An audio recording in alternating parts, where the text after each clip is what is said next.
سے امن سے شانتی سے رہو، ٹھیک ہے، لیکن کسی کا مذہب بھی قبول نہیں کرو۔ دیکھو ہندو بھی ہیں ہمارے ملک میں، عیسائی بھی ہیں، وہ تو بالکل ہی الگ مذہب ہے نا، وہ تو اللہ رسول کو صاف لفظوں میں انکار کرتے ہیں۔ تو ہم کہتے ہیں بھائی ٹھیک ہے، تم لکم دینکم ولی دین، تم جاؤ، تمہیں جو سمجھ میں آتا ہے کرو۔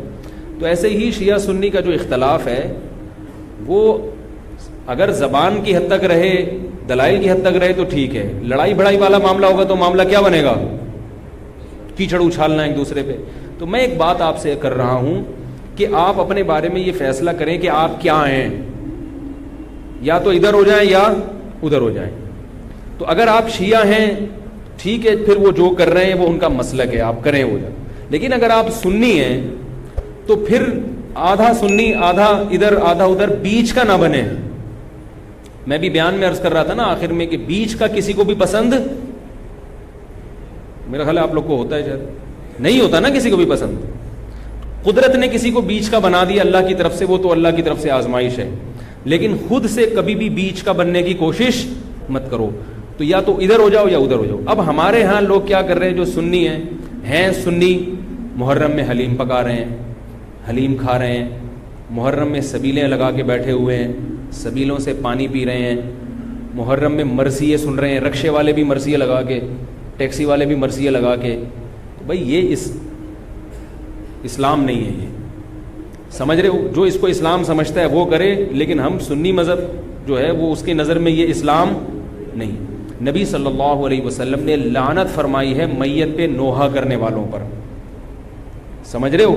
آپ نے فرمایا جو گریبان پھاڑے وہ ہم میں سے نہیں ہے۔ میت پہ چیخنا چلانا، اس کو نبی صلی اللہ علیہ وسلم نے لعنت والا عمل قرار دیا ہے۔ شہادت پہ چیخنا چلانا کسی کی، حضرت جعفر طیار رضی اللہ تعالیٰ عنہ اہل بیت میں سے تھے، وہ جب شہید ہوئے ہیں جوانی میں، ان کی 4 بیویاں تھیں، بیوہ ہو گئیں۔ معذرت کے ساتھ یہ میں ٹاپک نہیں لا رہا، جو خود سے آ رہا ہے اسے آنے دو۔ اب شہید ہی چار بیویاں ہی بیوہ ہوئی تھی، تو میں ان کو آپ کی خوش کرنے کے لیے ایک تو نہیں کر سکتا نا۔ ان کی 4 بیویاں کیا ہو گئی؟ بیوہ ہو گئی۔ تو جب ان کے گھر میں اطلاع ملی ہے کہ آپ کے جوان شوہر شہید ہو گئے، تو ان کے رونے کی آوازیں آئی ہیں، چیخنے چلانے کی آوازیں آئیں۔ آپ صلی اللہ علیہ وسلم کو اتنا غضب آیا، آپ نے فرمایا کہ جاؤ خاک پھینک کر آ جاؤ ان کے منہ میں، اب ان سے کہو کہ اپنی آوازوں کو پس کریں۔ حضرت جعفر طیار بھی اہل بیت میں سے تھے، نبی کے سگے چچا کے بیٹے تھے۔ تو اہل بیت کی شہادت پر آپ صلی اللہ علیہ وسلم نے چیخنے چلانے سے، رونے سے منع کیا۔ اور حضرت جعفر طیار ظلمن شہید ہوئے تھے نا، ظلم ہوا تھا ان کے اوپر۔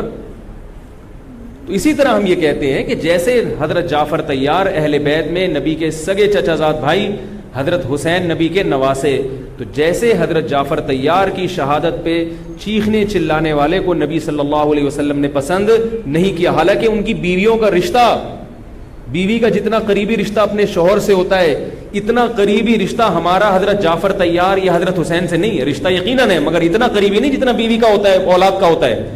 تو جب بیویوں کو رونے کی اجازت نہیں ہے، جو سب سے زیادہ متاثر ہوئی ہیں، تو ہم اور آپ کو حضرت حسین کی یاد میں چیخنے چلانے کی اجازت کہاں سے ہوگی؟ ہم زیادہ فنٹر بننے کی کوشش کیوں کر رہے ہیں بھائی؟ زیادہ آگے نکلنے کی کوشش کیوں کر رہے ہیں؟ یقیناً اہل بیت سے ایمان، اہل بیت سے محبت ہمارے ایمان کا جزو ہے، مگر اس محبت کا اظہار اس طرح سے کرنا ہے جس طرح سے اہل بیت سے محبت کا نبی نے حکم دیا ہے۔ نہیں آ رہی میرا خیال ہے بات، پولیس کی تو ضرورت نہیں ہے، جس طرح سے حکم دیا ہے بھائی اس طرح سے اہل بیت سے محبت کرنی ہے، اپنی طرف سے نہیں کرنی ہے آپ نے۔ تو پہلی بات تو یہ حدیث سمجھ میں آ گئی، اور آپ صلی اللہ علیہ وسلم نے چیخنا چلانا، گریبان پھاڑنا اور یہ سب کے منع کیا ہے۔ تو سنی مذہب میں ماتم کی اجازت، چیخنے چلانے کی، ہا ہو کرنے کی اجازت نہیں ہے، سمجھ رہے ہو بات کو؟ تو آپ یہ کام نہ کریں، مرثی آپ نہ سنیں، انہیں سننے دیں، انہیں کرنے دیں۔ آپ رکشہ ٹیکسی چلا رہے ہو، کہہ رہے محرم کے احترام میں گانے نہیں لگاؤں گا، مرثیے لگا دوں گا۔ بھائی نہ گانے لگاؤ نہ مرثیے لگاؤ۔ اور مرثیوں میں جس طرح سے اہل بیت کا نام لیا جاتا ہے، اس میں اہل بیت کی عزت نہیں ہے بلکہ اہل بیت کی توہین ہے۔ ہائے زینب، ہائے یوں، ہائے یوں۔ آپ اپنے گھر کی عورتوں کو چاہتے ہو کہ سڑک پہ ان کا اس طرح سے ہائے ہائے کر کے نام لیا جائے روڈ پہ؟ جب ہم اپنی عورتوں کے لیے ایسی توہین برداشت نہیں کرتے، وہ عورتیں جن کے تقدس کی قسم اٹھائی جا سکتی ہے، جن کے ناخن بھی کوئی نامحرم نہیں دیکھ پاتا تھا، اہل بیت عورتیں تھیں، نبی صلی اللہ علیہ وسلم کی نواسیاں، نبی صلی اللہ علیہ وسلم کے خاندان کی عورتیں، حضرت حسین رضی اللہ تعالیٰ عنہ کے خاندان کی عورتیں، تو ان کے بارے میں میرے بھائی کیسے یہ برداشت کیا جا سکتا ہے کہ کوئی بھی چیخے چلائے ان کا نام اس طرح سے توہین آمیز لہجے سے؟ اسلام نے اکرام سکھایا ہے، عزت اور احترام سکھایا ہے، اور عزت و احترام کے اصول اور آداب بھی سکھائے. تو اس لیے آپ لوگ یہ کام نہ کریں، جو کر رہا ہے اس سے بحث بھی نہ کریں. بولے میں ٹھیک ہے تمہارا مسلک ہے تو کوئی بات نہیں، تو کر لو، ہم ہی نہیں کریں گے. تو یہ جو سبیلیں لگائی جا رہی ہیں، یہ کہا جاتا ہے کہ حضرت حسین کی یاد میں. تو یہ بھی ایک عجیب بات ہے. حضرت حسین رضی اللہ تعالیٰ عنہ اگر پیاس سے شہید ہوئے تو پانی پی کے یاد منائی جائے گی یا پانی سے اوائڈ کر کے یاد منائی جائے گی؟ عجیب بات ہے. مجھے ایک بات بتاؤ، آپ کا دوست بھوکا بیٹھا ہوا ہے، آپ اس دوست پہ ترس کھا رہے ہو، آپ کہہ رہے ہو، اس کو فون کیا آپ نے، بھائی کیا یار؟ کہہ رہے 2 دن سے مجھے کھانا نہیں ملا. کہہ رہے بس پھر میرے سامنے جو کھانا رکھا ہے میں بھی نہیں کھا رہا، جب تو نے نہیں کھایا تو میں کیوں کھاؤں یار یہ مرغے؟ یہی ہوتا ہے نا یار، جب تو 2 دن سے بھوکا ہے تو میں بھی تو ایک وقت کا ناغہ کروں نا کھانے کا. لیکن آپ نے کیا کیا؟ آپ نے دوست کو فون کیا، تجھے کھانا ملا؟ کہہ رہے 3 دن سے بھوکا ہوں. آپ نے کہا یار بہت افسوس ہوا یار، ایسا کر 2 پراٹھے لے کر آ، ہوٹل کے بیرے کو آرڈر، 2 انڈے لے آ اور 2 دودھ پتی لے آ. ویسے تو 1 پراٹھا کھاتا تھا، آج کتنے کھاؤں گا؟ 2 کھاؤں. دوست فون پہ کہہ رہا ہے یار یہ آرڈر کا، کہہ رہا ہے یار تو بھوکا ہے، تیری یاد میں کیا کروں گا، کھاؤں گا بھی اور پبلک کو بولوں گا آ جا بھائی تو بھی آ جا یار تو بھی آ جا. یہ کامن سینس، میری جو سینس ہے بھائی، میں سنی ہوں تو مجھے یہ والا چیز صحیح لگ رہی ہے. اگر پھر بھی آپ کو امام حسین کی یاد میں آپ کہتے ہیں شربت پئیں گے بھی پلائیں گے بھی، ٹھیک ہے آپ کو سمجھ میں آ رہا ہے، میں بندوق لے کے کسی کے پاس نہیں آؤں گا. لیکن مجھے جو یہاں ممبر پہ بٹھایا گیا ہے وہ بات کرنے کے لیے جو میری سمجھ میں آ رہی ہیں. کیا خیال ہے بھائی؟ تو اس لیے یہ سبیلیں چھوڑ دیں. پیاسے کو پانی پلانا یہ پورے سال سنت ہے، اور پیاسے کو پانی پلاؤ ایسی جگہ پہ جہاں پانی نہ ہونا. شہر میں سب جگہ پانی ہوتا ہے، سب جگہ پانی ہوتا ہے. تو یہ چھوڑ دیں، جو کر رہے ہیں ان کو کرنے دیں. چھوڑنے کا مطلب یہ نہیں کہ آپ جا کے بحث کریں. آپ یہ کام نہ کریں، نہ سبیل سے پانی پئیں نہ سبیل سے پانی پلائیں، کیونکہ لوگ اس کو اسلام سمجھ رہے ہیں جبکہ یہ اسلام نہیں ہے. سمجھ رہے ہیں؟ اس طرح محرم میں حلیم کا جو فلسفہ بیان کیا جاتا ہے وہ یہ بتایا جاتا ہے کہ حضرت حسین کو کچھ بھی نہیں ملا تھا، کھانے کو کچھ بھی نہیں ملا تھا، تو ہم اب سب چیزوں کا ایک مرغوبہ بنا کے پبلک کو کھلائیں گے، جس سے یہ پتہ چلے گا کہ دیکھو حلیم میں گوشت بھی ہے تو حضرت حسین کو گوشت بھی نہیں ملا، حلیم میں چاول بھی ہے تو چاول بھی نہیں ملے ان کو، حلیم میں دال بھی ہے تو ان کو دال بھی نہیں ملی، حلیم میں جو بھی ہے تو ان کو جو بھی نہیں ملی. تو حلیم ایک ایسی ڈش ہے جس میں اتنی ساری چیزیں آتی ہیں کہ یہ ساری چیزیں ایک جگہ جمع کسی اور ڈش میں نہیں ہوتی. تو سب چیزیں کھلانے کا ہمیں ثواب مل جائے گا. یہ بھی وہی ہے کہ انہیں کچھ بھی نہیں ملا اور آپ ان کی یاد میں سب کچھ کھا بھی رہے ہو اور سب کچھ کھلا بھی رہے ہو حلیم کے نام. تو یہ بھی کامن سینس کی چیزیں نہیں ہیں، اس لیے چھوڑ دو اللہ کا واسطہ. لوگ کیا کہتے ہیں، میں محرم میں حلیم اس نیت سے نہیں پکا رہا، میں تو ویسے ہی پکا رہا ہوں. تو ویسے ہی تو نے سفر میں کیوں نہیں پکایا؟ ویسے ہی آپ ربیع الاول میں کیوں نہیں پکا لیتے؟ ویسے ہی آپ رمضان میں کیوں نہیں پکا لیتے؟ آج ہی ویسے ہی خیال آیا ہے. تو بھائی چھوڑ دو. یہ اسلام خدا کی قسم بدنام ہو رہا ہے دنیا میں. غیر مسلم جب یہ اسلام دیکھے گا، اس کو اسلام میں اٹریکشن نظر آئے گی، وہ حلیم کھانے کے لیے مسلمان ہوگا، وہ شب برات کے پٹاخوں کے لیے، حلووں کے لیے ہوگا. نبی سے صحابہ نے پوچھا کہ اسلام کیا ہے، تو آپ صلی اللہ علیہ وسلم نے مختلف حدیثوں میں اس کا مختلف جواب دیا ہے. ایک جگہ فرمایا کہ اسلام ہے کلمہ شہادت، صرف ایک خدا ہے ہمارا، اور نماز قائم کرنا، زکوٰۃ ادا کرنا، حج کرنا اور روزے رکھنا. ایک جگہ فرمایا اسلام یہ ہے کہ تم غربا کا خیال کرو، ان تطعم الطعام، لوگوں کو کھانا کھلاؤ. یہ مطلب نہیں حلیم کھلاؤ، کھانے کا مطلب یہ کہ لوگوں کی بنیادی ضرورتیں سارا سال پوری کرو. اس کو سفر میں ضرورت ہے تو محرم کا انتظار جب غریب کو موقع ملے کہ بھی دیکھو محلے پڑوس میں رشتہ داروں میں کوئی غریب ہے اس کا خیال کرو. آپ سمجھ میں نہیں آ رہی میرا خیال ہے. اچھا، تو اسی طرح جو میں نے عرض کیا آپ کو، یہ جو قصے کہانیاں ہیں کربلا سے غیر ضروری واقعات، یہ میں نے بتایا کہ غلط ہوتے ہیں، ان کو بھی نہ سنا کریں آپ.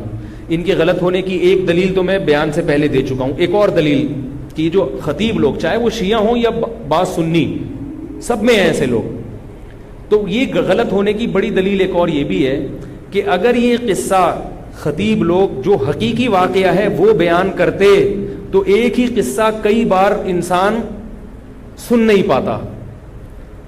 نہیں آ رہی بات بھائی؟ یہ قصہ اب جیسے میں نے یہ قصہ آج بیان کر دیا, واقعہ بیان کیا, اب میں دوبارہ یہ واقعہ بیان کروں تیسری, آپ بولو گے یار تھک گئے مولوی صاحب, ٹاپک چینج کرو. لیکن آپ دیکھ رہے ہیں کہ جو خطیب لوگ ہیں وہ محرم میں پورا محرم ان کا یہ کربلا کا واقعہ بیان کرتے ہیں, لیکن لوگ تھکتے نہیں ہیں. اس کا مطلب ہر واقعہ اور ہر تقریر دوسری تقریر سے جدا اور منفرد ہوتی ہے, ورنہ پبلک سنے گی نہیں. کتنی مضبوط دلیل دے رہا ہوں آپ کو. اس کا مطلب ہے ہر خطیب کو پبلک کے لیے اس بیان کو اٹریکٹیو بنانے کے لیے اس واقعے میں تھوڑا سا ٹماٹر اور دہی کا تڑکا لگانا پڑتا. کبھی وائٹ کڑھائی ہوگی دہی والی, کبھی ٹماٹر والی کڑھائی ہوگی, کبھی گرین کڑھائی ہوگی, تو کڑھائی کا تڑکا چینج ہوگا تو پھر صبح کی کڑھائی دوپہر کھا سکتے ہیں, رات کو بھی کڑھائی کھا سکتے ہیں, ورنہ دوپہر جب آپ نے کڑھائی کھا لی رات کو وہ کڑھائی آپ نہیں کھاؤ گے. انسان ایک دفعہ کھا کے دل بھر جاتا ہے اس. تو یہ خود اس بات کی دلیل ہے خطیب ہر بیان میں کوئی نئی چیز لے کر آ رہا ہے. اس کا مطلب ہے کہ بھائی ایک واقعہ تھا تو وہ ایک ہی دفعہ ہوا ہے نا واقعہ, اس کو ہر دفعہ وہی ہونا چاہیے نا. ہر دفعہ آپ نے اس میں کچھ نئی چیز لایا ہو تو اس کا مطلب ہے کچھ دال میں گڑبڑ ہے. یہ بھی اس بات کی دلیل ہے. اس لیے یہ چیزیں چھوڑ دیں. رہا یہ مسئلہ کہ لوگوں کے گھر سے حلوے آ جاتے ہیں, کھانا آ جاتا ہے, تو بھائی بہتر یہ ہے کہ ان کو محبت کے ساتھ منع کر دیں. بولے ہم حضرت حسین رضی اللہ تعالی عنہ سے محبت ضرور کرتے ہیں مگر کھا کے بولو بھائی نہیں, روزہ رکھ کے, ٹھیک ہے ہم نہیں کھائیں گے. اور اگر آپ یہ سمجھتے ہیں کہ لڑائی ہو جائے گی, بعض دفعہ وہ بیچارے نے تقریر تو نہیں سنی ہوتی, وہ تو محبت میں ہی لا رہا ہے, تو اگر لڑائی ہو جائے گی تو رکھ لیں, لیکن محبت سے اس کو مسئلہ سمجھا دیں, یار میں رکھ رہا ہوں تاکہ تمہارا دل نہ ٹوٹے مگر یہ ہے غلط. رہا یہ مسئلہ کہ اس کو کھا بھی لیں, اب آپ ایک دم نا سارے جوش میں ہوں گے, یار اگلا بتاؤ, یار اگلا اسٹیپ ہمارے لیے بہت امپورٹنٹ ہے, یہ ایک مسئلہ نہیں ہے رکھنا نہ رکھنا. رکھ لیا تو اب کیا کریں؟ اب آپ جوش میں آ رہے ہو, اب میں آپ کو 2 گھنٹے بھی بٹھا کے رکھوں نا آپ بیٹھ جاؤ گے, میں کہوں 2 گھنٹے بعد جواب دوں گا آپ بیٹھے رہو گے یہاں. اب کیا کرنا ہے؟ تو وہ کھانا حلال ہے یا نہیں, اس کا مدار اس پر ہے کہ اگر وہ حضرت حسین کو خوش کرنے کے لیے صدقہ کیا ہے, خوش کرنے کے لیے, تو غیر اللہ کا تقرب حاصل کرنے کے لیے کوئی عبادت کرنا یہ شرک ہے. آئی بات سمجھ میں؟ نہیں آ رہی میرا خیال ہے. صدقہ خیرات صرف کس کے لیے ہوتا ہے؟ اللہ کی رضا کے لیے. پھر تو وہ چونکہ غیر اللہ کے لیے ہے وہ حرام ہے, اس کا کھانا بالکل ناجائز. اور اگر کسی نے حضرت حسین کو ثواب پہنچانے کے لیے یہ کام کیا ہے, آئی بات سمجھ میں, مقصد اللہ کی رضا ہے, نیت یہ کہ حضرت حسین کو اس صدقے کا ثواب پہنچ جائے, تو یہ عمل بدعت ہے مگر اس سے وہ کھانا حرام بولو بھائی نہیں ہوتا. قبول کرنا غلط ہے کیونکہ اس سے بدعت کی تائید ہو رہی ہے, مگر وہ کھانا حرام نہیں ہوتا. کھانا وہ جائز ہے, اس کو پھینکے نہیں, کھا لیں, میرے گھر نہ بھیجیں, ٹھیک ہے, خود کھا لیں آپ اس کو. یہی مسئلہ ربیع الاول کے حلووں کا بھی یہی مسئلہ ہے, 11ویں شریف کا بھی یہی ہے کہ اگر کسی نے 11ویں شریف حضرت گیلانی رحمۃ اللہ علیہ کو ثواب پہنچانے کے لیے 11ویں نکالی ہے تو ثواب تو کسی کو بھی پہنچایا جا سکتا ہے, لیکن چونکہ وہ اس کو ضروری سمجھ رہے ہیں یا افضل سمجھ رہے ہیں اور دن متعین کر لیا تو یہ بدعت تو ہے, لہذا اس 11ویں شریف کے حلوے کو قبول نہ کریں, بدعت کی تائید ہے. اور اگر پھڈے بازی کا اندیشہ ہے, لڑائی جھگڑا ہے, محلے داری بھی کرنی ہے, لوگ کہتے ہیں مولوی صاحب تمہیں تو محلے داری کرنی نہیں ہوتی, آپ لوگ تو مسجد سے آئے نکل لیے پتلی گلی سے, ہم تو محلے داری بھی کرنی ہوتی ہے. تو اگر ڈر ہے کہ نفرتیں پھیلیں گی تو قبول کر لیں, لیکن محبت سے اس کو سمجھا دیں, اور جب قبول کر لیا تو ضائع کرنے سے بہتر ہے کہ اس کو کھا لیں, رزق ہے وہ. لیکن اگر کسی نے نیاز نکالی حضرت گیلانی کو خوش کرنے کے لیے کہ اس سے ان کا قرب حاصل ہوگا, وہ خوش ہوں گے, ان کی رضا مقصد ہے, تو پھر یہ کیا ہے؟ شرک ہے. کیونکہ صدقات و خیرات صرف اور صرف جانور کا حلال کرنا صرف اللہ کے لیے, صدقہ یہ عبادت جتنی بھی ہیں وہ صرف کس کے لیے ہوتی ہیں؟ اللہ کے لیے ہوتی ہیں. سمجھ رہے ہو بات کو؟ تو پھر اگر غیر اللہ کے لیے ہے پھر یہ نظر لغیر اللہ ہے, یہ حرام ہے, ناپاک ہے, نجس ہے. پھر ایسی صورت میں آپ اس کو نہیں کھا سکتے. کیا پوچھ رہے ہیں آپ؟ ہاں یہ بڑا سوال. اب آپ ڈسٹرب ہو رہے ہیں کہ آپ نے تو بجائے فائدے کہ ہمیں اور کنفیوز کر دیا. پتہ کیسے چلے گا کہ یار یہ کیا ہے؟ تو پتہ ایسے چلے گا اس سے پوچھ لو, اس سے پوچھ لو بھائی یہ کیا ہے, یہ کیوں لا رہے ہو؟ تو بتا دے یار یہ حضرت حسین کی یاد میں ہے. تو آپ بولو حضرت حسین کی یاد کیا کا مطلب ہے؟ ان کو ثواب پہنچانے کو کہتے ہیں, ثواب پہنچانے کے. تو بولو یار غلط ہے, بدعت ہے, لیکن بسم اللہ. اس لیے کوشش کریں کہ رد کر دیں اس کو. یہ تو میں قبول کرنے کا اس صورت میں کہہ رہا ہوں کہ بہت ہی کوئی مسئلہ, بعض لوگ پھر دینداروں سے نفرت کرتے ہیں. اس کو اس نے تو پورا بیان نہیں سنا ہوگا نا, بہت سے بیچاروں میں جہالت بھی ہوتی ہے, ان کو پتہ نہیں ہوتا. لڑے نہیں کسی سے, محبت سے انکار کر دیں, یار ہم لوگ حلوے مانڈے والے نہیں. میرے گھر تو پہلے, اب تو یہ چیزیں آتی نہیں ہیں, لیکن لوگوں نے جائز چیزیں چھوڑنا بھی بھیج دی ہیں. او بھائی میں نے حلوے مانڈوں کا انکار کیا ہے. عید پہ عید الفطر کا دن کتنا مبارک ہوتا ہے, اس میں تو ایک دوسرے کے ہاں کچھ لے جا رہے. میں پاکستان کا واحد امام ہوں جس کے ہاں عید الفطر کے دن بھی کچھ نہیں آتا. میں اللہ کا شکر ہے کھانے پینے کا بھوکا نہیں ہوں الحمدللہ, مجھے اللہ نے بہت رزق دیا. ایک دن میں نے اپنے خاص دوست سے پوچھا, میں نے کہا یار عید کے دن تو امام کو تو لوگ تھوڑا سا پوچھ لیتے ہیں, ٹھیک ہے اللہ نے مجھے بہت دیا ہے, لیکن اتنا بھی پھیکا نہیں ہونا چاہیے پبلک کو کہ امام سے اتنی عقیدت تو ہوتی ہے. یار عید بقرعید میں تو اڑوس پڑوس لوگ امام صاحب کے گھر کوئی بریانی شریانی. میں نے کہا مجھے شوق نہیں ہے کوئی بریانی شریانی کا, لیکن مجھے لوگوں کے اس ایٹیٹیوڈ پہ تعجب ہوتا ہے کہ مجھے 10 سال ہو گئے تو عید پہ تو کچھ بھیج دو. تو ان صاحب نے مجھے کہا اسی محلے کے, انہوں نے کہا اصل میں لوگ ایسا نہیں ہے کہ آپ سے نفرت کرتے ہیں, آپ نے بیانات اس قسم کے کیے ہوئے ہیں کھانے پینے کے بارے میں کہ لوگ ڈرتے ہیں. لوگ کیا کرتے ہیں, ڈرتے ہیں کہیں بھیج دیا تو ایسا نہ ہو کہ وہیں سے واپس کر دیں. یہ اتنا سخت آپ نے اس میں موقف اختیار کیا ہے. تو میں نے کہا وہ تو حلوے مانڈوں کے بارے میں اختیار کیا ہے. تو خیر عید پہ اب امید ہے انشاءاللہ. ٹھیک ہے لیکن نہ بھیجیں آپ لوگ, محبت بس زبان سے اظہار کر دیں. میں ایک مسئلہ بیان کر رہا ہوں کہ میرے بیانات اس بارے میں ایسے ہوتے ہیں کہ لوگ یہ سمجھتے ہیں کہ یہ نفس ہدیے کے ہی خلاف ہے. ان کو ہدیہ دیا تو کوئی تھپڑ نہ مار دیں کھینچ کے, تو ایسا ایٹیٹیوڈ. میں نے کہا اچھا ہے یہی رہنے دو, اس سے ایک تھوڑی سی لوگوں میں عزت رہے گی کہ لوگ سمجھتے ہیں بھائی سینگ ہے نہیں مگر ٹکر مارتے ہیں یہ. تو یہ اس لیے ہم نے سخت موقف اختیار کیا ہے کہ لوگ امام کو کی توہین کرتے ہیں. اب ایک صاحب کے ابا کا انتقال ہو گیا, ہر جمعرات کو میرے گھر کوفتے, انڈے آلو اور کوفتے لے کر آ رہے ہیں. ہم تو جمعراتی مولوی ہیں نہیں, تو مجھے یہ پتہ ہی نہیں تھا کہ آج جمعرات ہے. میں نے کہا چلو بیچارہ عقیدت محبت میں لا رہا ہے تو میں رکھ لیتا تھا. گھر والوں نے پھر جب ہر جمعرات کو ہونے لگا تو گھر والوں نے جمعرات کو رات کو کھانا پکانا ہی چھوڑ دیا. انہوں نے کہا یار جب آ ہی جاتا ہے تو میں نے کہا چلو ٹھیک ہے اللہ دے رہا ہے. بیچارہ ہے بھی عقیدت محبت, میرا نمازی تھا. کوفتوں کا ٹائٹ قسم کا بڑا مزیدار سالن آ رہا تھا. ایک دن مجھے خیال ہوا کہ یار کچھ دن پہلے ان کے ابا کا بھی انتقال ہوا ہے اور یہ جمعرات بھی ہے, ایسا تو نہیں ابا کے ثواب کے لیے مجھے کھلا رہے ہوں. میں نے ان سے پوچھا یہ آپ اپنے ابا کو ثواب پہنچانے کے لیے مجھے کھلا رہے ہو؟ انہوں نے کہا جی. میں نے کہا یار آپ مجھے ایک بات بتاؤ کہ آپ کے دادا کا جب انتقال ہوا تھا تو آپ نے اپنے ابا کو کبھی گفٹ دیا یا کھانا کھلایا؟ تو اس لیے کھلایا نا کہ وہ آپ کے ابا ہیں. اگر ابا کو کسی دن آپ نے کھلایا, ابا پوچھے بیٹا کیوں کھلا رہے ہو, آپ کے ابا دادا کا انتقال ہوا ہے ان کے ثواب کے لیے آپ کو کھلا رہا ہوں, ابا کو غصہ آئے گا کہ نہیں آئے گا؟ وہ بھائی ابا کو جو کھلایا جاتا ہے اس لیے نہیں کہ دادا کی موت واقع ہو گئی, ابا کو اس لیے کھلایا جاتا ہے کہ وہ ابا ہیں. نہیں آ رہی بات سمجھ میں؟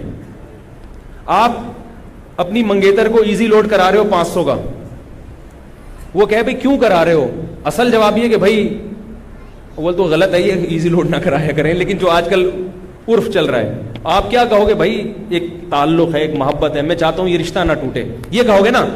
اگر آپ نے کہا میری چونکہ دادی کا انتقال ہوا ہے تو چونکہ ان کو ثواب پہنچانے کے لیے کوئی غریب مسکین بھیکاری مل نہیں رہا تھا تو میں نے کہا تم ہی ہو غریب تو چلو میں تمہیں 500 روپے کا بیلنس لوڈ کرا لوں, اس کو غصہ آئے گا کہ نہیں آئے گا؟ اگر اس میں غیرت ہوگی تو غصہ آئے گا.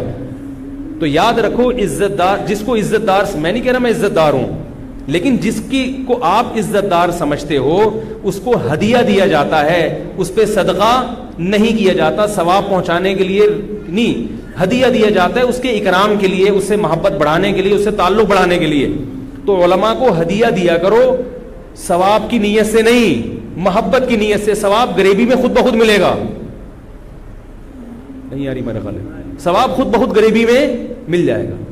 تو میں نے ان سے کہا کہ بھائی یہ کوفتے کسی غریب کو کھلائیں, میں اللہ کا شکر ہے غریب نہیں ہوں, کسی غریب کو صدقہ کر دیا کرے ابا کے ثواب کے لیے. آئندہ مجھے اس گلی میں آپ کوفتے لے کر گھومتے ہوئے نظر نہیں آئے, ٹھیک ہے, آئندہ نہیں نظر آئے. تو یہ ایک صدقہ اور ہدیے میں فرق ہے کہ ہدیے میں سامنے والے کی عزت ہوتی ہے, تبھی ہدیے میں بہت عزت احترام کے ساتھ کہ قبول کر لیں تو بڑی نوازش ہوگی آپ کی. اور ہدیہ مالدار علماء کو بھی دیا جاتا ہے, بلکہ مالدار علماء کو ہدیہ دینا زیادہ ثواب ہے, کیونکہ اس میں ان کی بے عزتی کا پہلو بالکل بھی نہیں ہوتا.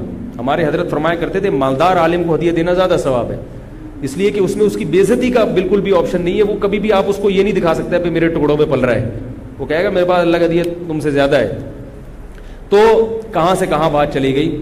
تو ایصال ثواب کے لیے کھلانا تو یہ بھی توہین ہے. تو اگر کوئی پیران پیر کی نیاز نکال کے آپ کے گھر میں لا رہا ہے ان کو ثواب پہنچانے کے لیے, تو اس میں آپ کی بے عزتی بھی ہے.